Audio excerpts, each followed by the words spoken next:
Paintbrush storage. How do you store your paintbrushes? You know when you buy the brush and it comes in this nice little cardboard package? If you hold on to this, great. But a lot of people don't. After the first use, this thing gets trashed. But it shouldn't. But in case you're the type of person who throws this out, who doesn't save it, I want to show you a quick and easy way to store your paintbrushes, which will keep the form of the brush intact. You don't want a brush that looks like this when you take it out of your toolbox, okay? What I recommend you to do is, if you have it like this, you take a little conditioner that you use for your hair. You shampoo the brush first, and then put conditioner in it, leave it on the brush for 5 minutes, and then rinse it out. And then comb your brush. Okay, once you do that, your brush should come out looking like this.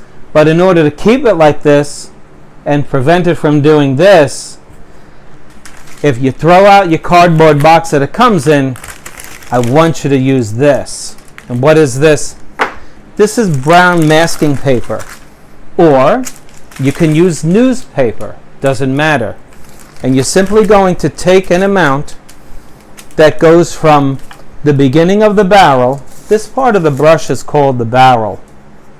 Underneath this metal is this wood stock that goes all the way up to here, that has hundreds and hundreds of little holes that clusters of these natural hair fibers are placed into. And so you get this. Now, if you should store your brush imprudently in water and submerge this, what happens to your wood floor when you get a flood?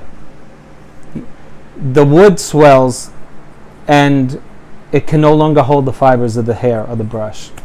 So you never want to submerge your brush in water. You simply want to put it, you can clean it in water, but you don't submerge it. You certainly don't leave it in water. And then you take it out, and you want to either put it in the box that it came in, or you take masking paper and you do this.